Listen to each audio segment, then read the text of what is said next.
মই য'ত থিয় হৈ আছো এয়া হোজাই জিলা আৰু মোৰ পিছফালে যে এই গেটখন দেখিছে আপোনালোকে এই গেটখন পাৰ হৈ গ'লেই কাৰ্বি আংলং জিলা আৰু মই যাব ওলাইছো আকাশী গংগালৈ শ্ৰী শ্ৰী আকাশী গংগা শিৱ থান এখন ঐতিহাসিক থান এই থানটো প্ৰতিষ্ঠা কৰাৰ 100 বছৰ গৰকি গৈছে গতিকে এই থানখনৰ বিশেষত্ব জানিবলৈ মই ভিতৰলৈ সোমাব চেষ্টা কৰিছো তো আপোনালোকে দেখিছে যে কেনেকুৱা এটা প্ৰাকৃতিক সুন্দৰ পৰিৱেশৰ মাজত আকাশী গংগা থান অৱস্থিত এয়া সম্ভৱতঃ 100 বছৰ গৰকি গৈছে এই থান প্ৰতিষ্ঠা হোৱাৰ কাৰণ আমি পৰিচালনা সমিতিৰ পৰা জানিব পাৰিছো যে 100 বছৰীয়া তেওঁলোকে বাৰ্ষিক কাৰ্যসূচী অনুষ্ঠিত কৰিছে ইতিমধ্যে আৰু ইয়াৰ চাৰিওফালৰ যিটো পৰিৱেশ এই পৰিৱেশ আপোনালোকৰ কিন্তু মন আকৰ্ষণ কৰিব সেই কথা আমি নদি ক'ব পাৰোঁ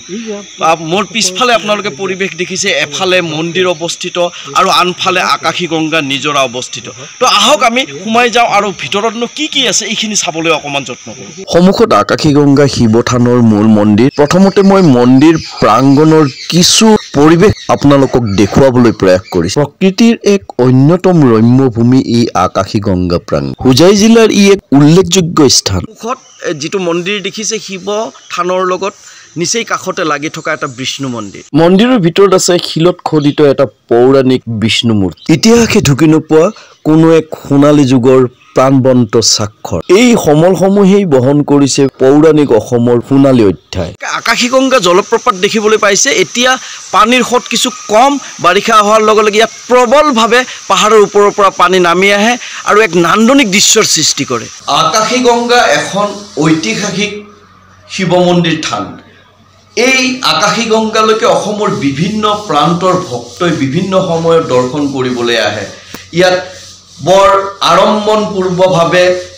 5 দিনীয়া কাৰ্যসূচীৰে শিৱৰাত্ৰি পূজা উদযাপন কৰা হয় আৰু মোৰ হৈতে উপস্থিত আছে আজি এই আকাশী গংগা শিৱ থানৰ প্ৰাক্তন সভাপতি পৰিচালনা সমিতিৰ সভাপতি মাননীয় শ্ৰীযুত ৰাতুল ভৰালীদেৱ আৰু তেওঁক মই এই মন্দিৰটো এই থানটো সম্পৰ্কে তেওঁৰ পৰা ফুলমূলভাৱে কিছু আভাস ল'বলৈ চেষ্টা কৰিম যিখিনি হয়তো আপোনালোকেও জানি উপকৃত হ'ব মই চিনাকি কৰি দিছো এয়া ৰাতুল ভৰালী ডাঙৰীয়া আৰু দাদা এই থানখন সম্পৰ্কে আমাক যদি অকমান আভাস দিয়ে মোৰ হৈতে মোৰ দৰ্শক বৃন্দ উপকৃত হ'ব বুলি মই ভাবো এই থানখন 1913 চনতে মানে উদযাপিত হৈছিল আৰু ফুলগুৰিৰ পৰা এজন অসমীয়া মূলৰ বাবা আহি শিলৰ এটা গুফাত তেখেতে আছিলে তাৰপিছত আমাৰ ওচৰ চুবুৰীয়া গাঁৱলৈ আহি তেখেতলৈ খুজি মাগি নি তাতে এসাঁজ বনাই খাই শুই থাকে ৰাতি হঠাৎ তেখেতে এটা সপোন দেখিলে যে এই আকাশী গংগাত এটা শিৱলিংগ মাটিৰ তলত আছে পিছদিনা আহি পুৱা আমাৰ গাঁৱৰ মানুহ আলোচনা কৰি গৈ খান্দিলে খান্দোতে আজিৰ যিটো শিৱলিংগত আমি পূজা কৰি আছোঁ সেই শিৱলিংগ ভাগ পোৱা হয় আৰু তেতিয়াৰে পৰা আজিলৈকে সেই আকাশী গংগাত বৰ্ণাঢ্য সাংস্কৃতিক কাৰ্যসূচীৰে শিৱ চতুৰ্দশী উৎসৱভাগী উদযাপিত হৈ আহিছে এই মন্দিৰ ভাগৰ বিশেষত্ব আছে ইয়াত বহু দূৰ দূৰণিৰ পৰা পূজা কৰিব মানুহ আহে যোনে যেনে মানসত পূজা কৰে তেওঁলোকে উপকৃত হয় বুলি আমি গম পাইছোঁ আৰু শ্ৰী শ্ৰী আকাশী গংগা এখনি শিৱ থান আৰু ইয়াত লগতে এটা পৰ্যটনস্থলী আৰু ইয়াত অসম তথা নৰ্থ ইষ্টৰ পৰা বহু পিকনিক খোৱাৰ বাবে ইয়ালৈ আহে গতিকে ইয়াত মাহাত্ম্য আছে আৰু ইয়াত যদি নিজৰ সুচিন্তাৰে পূজা অৰ্চনা কৰে তেওঁ যি বিচাৰে সেয়া পায় বুলি আমি ভক্তগণৰ পৰা জানিব পাৰিছোঁ বিভাগে সংৰক্ষণ কৰি ৰখা কিছু ঐতিহাসিক সমল আপোনালোকক এই মুহূৰ্তত মই দেখুৱাব বিচাৰিছোঁ এটা কথা অতি মন কৰিবলগীয়া যে অসমৰ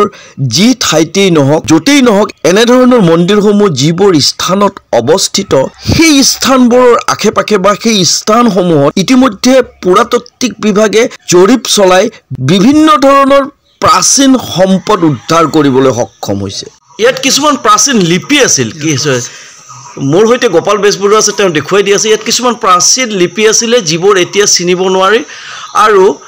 ইয়াতত কিন্তু বৌদ্ধ ধৰ্মৰ প্ৰভাৱ দেখিবলৈ পোৱা যায় যদিও আপোনালোকে গণেশ মূৰ্তি আৰু এয়া বিষ্ণু মূৰ্তি সম্ভৱতঃ শিলত কটা আটক ধুনীয়া মূৰ্তি এইসমূহ কোন সময়ৰ স্বাক্ষৰ বহন কৰিছে সেয়া মই ক'ব নোৱাৰিম কাৰণ সেই বিষয়ে মোৰ জ্ঞান নাই আৰু এই যে দেখিছে ইয়াতো কিন্তু কিছুমান লিপি আছে আৰু বিভিন্ন কাৰণত এই শিলসমূহ ক্ষয় যোৱাৰ বাবে এই লিপিসমূহৰ পাঠোদ্ধাৰ কৰা এতিয়া কিন্তু সম্ভৱ হৈ থকা নাই বিভিন্ন আকৃতিৰ বিভিন্ন ভাস্কৰ্য এই ভাস্কৰ্যসমূহে কোন সময়ক প্ৰতিনিধিত্ব কৰিছে সেই কথা উদ্ধাৰ কৰিব পৰা হ'লে আমাৰ এক সোণালী অতীত উদ্ধাৰ হ'ব বুলি মই ভাবো। আশা কৰোঁ বিশেষজ্ঞসকলে উদ্ধাৰ কৰিবলৈ প্ৰয়াস কৰক। সন্মুখত আকাশী গংগা শিৱথানৰ মূল শিৱলিংগ। দূৰ অতীতত যিজন সন্যাসীয়ে এই স্থানত অৱস্থান কৰিছিল আৰু ইয়াত যিটো শিৱলিংগ থকাৰ সপোন দেখিছিল, সেই বিশেষ শিৱলিংগটোৱে এয়া আপোনালোকৰ সন্মুখত। এজন সুকবি আৰু তেওঁৰ পৰা প্ৰথমতে মই জানিম, গোপালদা কেনে পালে? খুব ভাল লাগিল, কাৰণ সাহিত্যত এই পাৰ খোৱা শিৱথানৰ সম্পৰ্কে পঢ়িছোঁ আৰু এই জেগা হ'ল পুৰণি দবাক ৰাজ্য, য'ত অশোকৰ হেৰিয়াত উল্লেখ আছে। মুকুন্দদা, আপুনি স্থানীয় আৰু পৰিচালনা সমিতিৰ মানুহ, গতিকে আপুনি কি ক'ব? আপোনালোকে আহি যিখিনি আনন্দ পালে তাত আমি যথেষ্ট সুখী, মোৰ ফালৰ পৰা মই ক'ব বিচাৰিছোঁ। আৰু গীতা বাইদেউ এজন সুলেখিকা, সদৌ অসম লেখিকা সমাজ সমিতিৰ প্ৰাক্তন সম্পাদিকা, প্ৰধান সম্পাদিকা, তেওঁৰ পৰা জানিম তেওঁ কি ক'ব বিচাৰে। আকাশী গংগা নামটো শুনি আছিলোঁ, কিছু পঢ়িছিলোঁ, পঢ়াৰ সৌভাগ্য ঘটিছিল, চোৱাৰ সুবিধা পোৱা নাছিলোঁ। কিন্তু সদৌ অসম কবি সন্মিলনৰ মধ্যকালীন অধিৱেশনলৈ আহি ইয়াত যিবোৰ দেখিলোঁ, যিবোৰ চালোঁ, এতিয়ালৈকে পৰিদৰ্শন কৰিলোঁ, সঁচাকৈ ইয়াত যে এটা প্ৰাচীন সভ্যতা আছিল সেইটো সহজে অনুমেয়। ইয়াত যি লিপি আমি যিবোৰ দেখিলোঁ, যিবিলাক উৱলি গৈছে, এতিয়া আকৌ বুজি পোৱা নাযায়, ভাস্কৰ্য স্থাপত্যৰ যি নিদৰ্শন ইয়াত আমি দেখা পালোঁ, সেয়া সঁচাকৈ অতুলনীয়। কিন্তু দুখৰ বিষয় যে অসমত অকল এই আকাশী গংগাতেই নহয়, আৰু বিভিন্ন ঠাইত যলৈকে গৈছোঁ তাতেই এনেকুৱাকৈ পৰিদৰ্শন কৰাৰ চেষ্টা কৰিছোঁ, জনাৰ চেষ্টা কৰিছোঁ। এইবিলাক যদি সঁচাকৈ আমাৰ এই বিভাগীয় কৰ্তৃপক্ষই উন্মোচন এইবিলাক ৰিচাৰ্চ কৰিব বিচাৰে বা ৰিচাৰ্চ কৰি উদ্ভাৱন কৰে, তেতিয়াহ'লে আমি হয়তো অসমৰ আৰু এটা বেলেগ যুগৰ পৰিচয় পাম,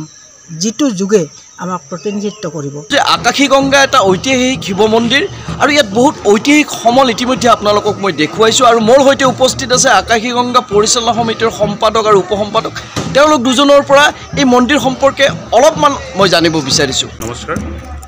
মই শ্ৰীযুত পংকজ হাজৰিকা, থান উন্নয়ন সমিতিৰ সাধাৰণ সম্পাদক হওঁ। আমাৰ এই আকাশী গংগাখন আজিৰে নহয়, বহুত 200 বছৰ পুৰণি ঐতিহ্যমণ্ডিত অনুষ্ঠান। এই মন্দিৰ ভাগ প্ৰায় আমাৰ 107 বছৰ হৈ গ'ল ইয়াতে প্ৰতিষ্ঠা কৰা, আৰু আমি 2012 চনত আমাৰ ইয়াতে শতবাৰ্ষিক অনুষ্ঠান আমি পাতিছোঁ, গৰাকী গৈছিল। গতিকে আমাৰ ইয়াতে শিৱৰাত্ৰিৰ উপলক্ষে মেলা আয়োজন কৰা হয়, দৌল উৎসৱ আয়োজন কৰা হয়। ইয়াৰ পাছতো ইয়াত বহুত সময়ত প্ৰত্যেক দিনাই ভক্তসকল আহি ইয়াতে সমাগম হয়, পূজা অৰ্চনা কৰে। দেৱী মাৰ ওচৰত, বাবাৰ ওচৰত তেওঁলোকে পূজা অৰ্চনা কৰি যথেষ্ট তেওঁলোকে অৰিহণা যোগায়। গতিকে আমাৰ ইয়াত এখন আপোনাৰ পৰিচালনা সমিতি থাকে। এই পৰিচালনা সমিতি আমাৰ 2 বছৰীয়া কাৰ্যকালৰ হয়, আৰু সেইমতে আমাৰ থানখনৰ উন্নয়নৰ কাৰণে পৰিচালনা সমিতিয়ে